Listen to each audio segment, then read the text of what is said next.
Halo semuanya, kami dari kelompok Equiris hari ini akan membahas mengenai transaksi keuangan dan bukti transaksi. Seperti yang kita ketahui, setiap hari manusia pada dasarnya selalu melakukan aktivitas transaksi. Baik itu transaksi jual beli, transaksi kekuasaan, transaksi perbankan, dan berbagai macam transaksi lainnya. Meskipun sering dilakukan oleh manusia, ternyata masih banyak manusia yang tidak mengetahui arti kata transaksi yang sebenarnya. Lantas, apa sih sebenarnya transaksi itu? Transaksi adalah setiap aktivitas yang terjadi di antara dua atau lebih pihak yang dapat menimbulkan perubahan terhadap posisi keuangan dan kepemilikan kekayaan di antara dua pihak tersebut. Transaksi biasanya berkaitan erat dengan urusan keuangan dan juga kepemilikan produk, baik barang maupun jasa.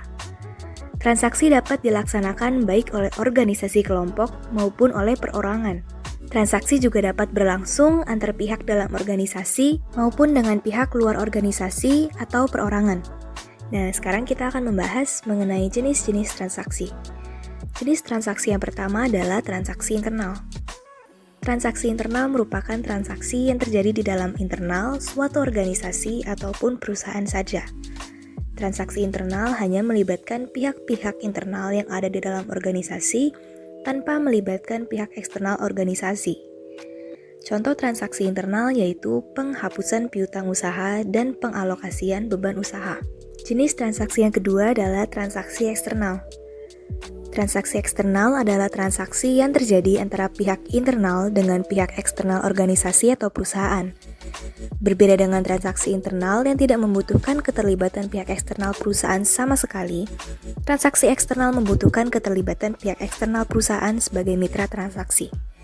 Beberapa contoh transaksi eksternal yaitu perdagangan pasokan bahan baku, penjualan produk perusahaan, pembayaran piutang usaha, dan yang lain-lain. Jenis-jenis bukti transaksi. Yang pertama ada bukti memorial.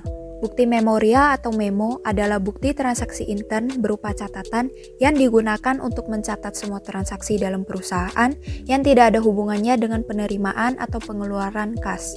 Bukti memorial biasanya dibuat oleh pimpinan perusahaan dan akan ditujukan kepada bagian perusahaan tersebut. Bukti memorial biasanya digunakan untuk mencatat transaksi penyesuaian perusahaan pada akhir periode akuntansi.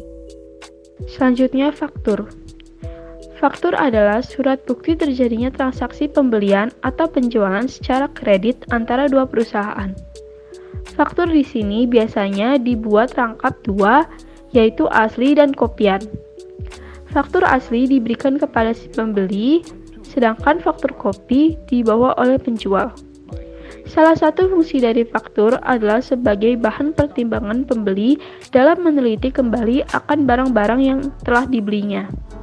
Selanjutnya, kwitansi. Kwitansi adalah sebuah dokumen yang menjadi alat bukti terjadinya pembayaran maupun penerimaan sejumlah uang. Kwitansi dikeluarkan dan ditandatangani oleh si penerima, kemudian diserahkan kepada si pemberi uang atau yang membayar. Bisa juga ditekan kedua belah pihak untuk memperkuat sisi legalitas. Adanya kwitansi akan memudahkan pencatatan arus kas yang masuk dan keluar di dalam pembukuan. Nota debit.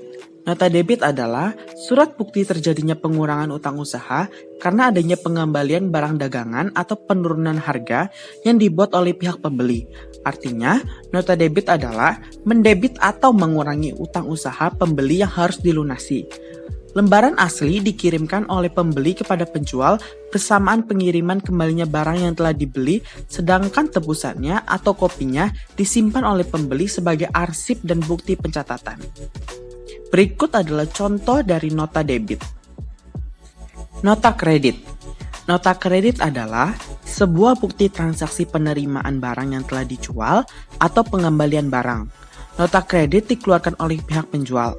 Salah satu fungsi dari nota kredit ini adalah sebagai alat persetujuan dari pihak penjual atas permohonan pengurangan harga yang diminta oleh pihak pembeli karena barang yang diterima mengalami kerusakan atau tidak sesuai dengan apa yang dipesan oleh pembeli.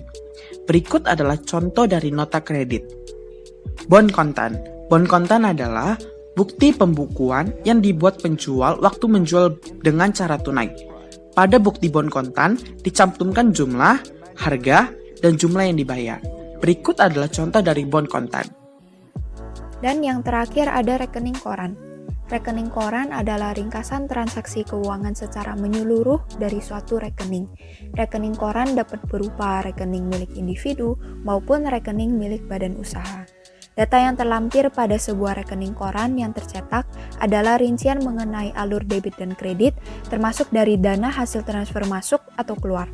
Rekening koran disusun oleh pihak bank untuk para nasabahnya. Fungsi dari rekening koran ini antara lain untuk mengajukan visa, untuk mengetahui ringkasan transaksi, untuk menjadi bukti hukum, untuk mengajukan pinjaman, untuk ikut lelang, ataupun untuk audit keuangan perusahaan. Nah, sekian presentasi dari kelompok Equities. Semoga apa yang kami sampaikan bisa bermanfaat ya. Sampai ketemu di lain waktu.